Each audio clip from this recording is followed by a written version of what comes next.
2,14,000 লাভ কত? আমাদের খামারের ষাঁড় গরু বিক্রি করে দিলাম। ষাঁড় গরু বিক্রি করার একটি পলিসি আছে ভাইজান। অনেক খামারি ভাইজানেরা গরু বিক্রি করার সঠিক পলিসি না জানার কারণে অনেক সময় খামারে ক্ষতি হয়। পলিসিটি হচ্ছে, আপনি যদি হাটে গরু নিয়ে যান তাহলে এক হাটেই গরু বিক্রি করে দিতে হবে। হাট থেকে গরু রিটার্ন আনা যাবে না। যেরকম হাটে নিয়ে দেখলাম সর্বোচ্চ দাম উঠেছিল 1,25,000 টাকা। সেই ব্যক্তি আমাদের এলাকারই ছিল, তিনার একটা দাবি ছিল এই গরুটা আবার আমাদের খামারে নিয়ে আসতে হবে, 3-4 দিন রাখতে হবে, ঈদের আগের দিন গরু নিয়ে যাবে। গবেষণা বলে হাট থেকে গরু রিটার্ন এনে খামারে ঢুকানো হলে সেই গরু রোগে আক্রান্ত হওয়ার সম্ভাবনা খুবই বেশি থাকে। অনেক সময় কিছু ভাইরাস এবং ব্যাকটেরিয়া জনিত কারণে খামারের অন্য গরুগুলাও অসুস্থ হওয়ার সম্ভাবনা থাকে। তখন দ্বিতীয় সর্বোচ্চ দাম ঢাকার একজন ভদ্র মহিলার কাছে বিক্রি করে দিলাম। যখন উনি কনফার্ম করলো গরু ঢাকাতে নিয়ে যাবে, তখনই 1,30,000 টাকায় গরুটি বিক্রি করে দিলাম। যেই খামারি ভাইজানেরা নিয়মিত কাউ কেয়ার গরুর যত্নের ভিডিও দেখেন, আপনারা জানেন প্রায় 2 মাস পূর্বে এই গরুটা 88,000 টাকা দিয়ে কিনেছিলাম। তাহলে কি 1,30,000 টাকা দিয়ে 88,000 টাকা বাদ দিলে সম্পূর্ণটাই লাভ হয়েছে? বিষয়টা এরকম না। কারণ এই গরু পালন করতে দানাদার খাবার দিতে হয়েছে, এই গরু পালন করতে কিছু মেডিসিন ব্যবহার করতে হয়েছে। হিসাব করে দেখলাম মেডিসিন এবং দানাদার খাবার বাবদ এই গরুতে 14,000 টাকা খরচ হয়েছে। তাহলে কিনা থেকে সকল খরচ বাদ দিয়ে এই গরুতে নিট 19,000 টাকা আলহামদুলিল্লাহ লাভ হয়েছে। আমার খামারের আরেকটি গরু বিক্রি করে দিয়েছি।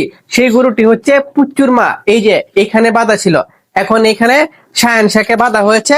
পুচ্চুর মা এখানে সবচেয়ে ছোট যে গাভীটা আছে সেই গাভীটা বিক্রি করে দিয়েছি। ওই যে কর্নারে এখন পুচ্চু বাঁধা আছে, এই পুচ্চুর মাকে বিক্রি করে দিয়েছি ঈদের একদিন পূর্বে। পুচ্চুর মাকে বিক্রি করেছি 73,000 টাকা দিয়ে। পুচ্চুর মাতে কত টাকা লাভ হয়েছে এটা সঠিকভাবে বলা যাচ্ছে না, কারণ এই হিসাবটা খুবই লং টাইমের হিসাব ছিল। পুচ্চুর মাকে কিনে এনেছিলাম, যেহেতু পুচ্চুর মা ছোট ছিল তাকে এত বেশি দানাদার খাবার দিতে হয় নাই, আর আমি মানসিক ভাবে প্রস্তুত ছিলাম না তাকে মোটা তাজাকরণ করে বিক্রি করতে হবে একদম স্বাভাবিক খাবার দিয়ে।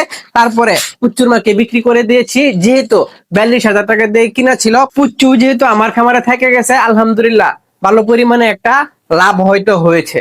পাশাপাশি আমার ঘরের বকরির একটি ছাগল বিক্রি করেছি। ওই যে কয়েকদিন পূর্বে যে ছাগলটাকে গোসল করানোর ভিডিও দিয়েছিলাম, ওই ছাগলটা 18,000 টাকা বিক্রি করেছি। সব মিলে এইখানে টাকা আছে 2,14,000 টাকা। আলহামদুলিল্লাহ আমার ছোট খামার থেকে 2,14,000 টাকা বিক্রি করা মানে অন্য বড় খামারের তুলনায় ভালোই বিক্রি করেছি। তবে এই ভিডিও করার দুইটা মেসেজ, যেহেতু কন্টিনিউ আপনারা আমার খামারের ভিডিও গুলা দেখে থাকেন, আমার গরুগুলা কত টাকা বিক্রি করেছি, কিরকম লাভ হয়েছে, গরুগুলা কোথায় গেল, এই বিষয়ে জানার সম্পূর্ণ অধিকার রয়েছে আপনাদের। আরেকটি মেসেজ, ভাইজান খামার থেকে গরু বাহির করার জন্য যদি হাটে নিয়ে বিক্রি করেন তাহলে দাম কম হোক আর বেশি হোক গরু কিন্তু বিক্রি করে ফেলবেন, আবার খামারে ঢুকাবেন না। আর যদি হাটে না নেন সবচেয়ে উত্তম হয় খামারে রেখেই গরু বিক্রি করে দেওয়া। যেরকম আমাদের পুত্তুর মাকে বাড়িতেই বিক্রি করে দিচ্ছি, ওটাকে হাটে উঠায় নাই। আশা করি পরামর্শটি আপনার ব্যক্তি জীবনে এবং খামার জীবনে কাজে লাগবে। ভালো থাকবেন, সুস্থ থাকবেন, কাউ কেয়ার গরুর যত্নের সাথে থাকবেন। আপনাদের রনিবার সাথে থাকবেন। আসসালামু আলাইকুম ওয়া রাহমাতুল্লাহি ওয়া বারাকাতুহু।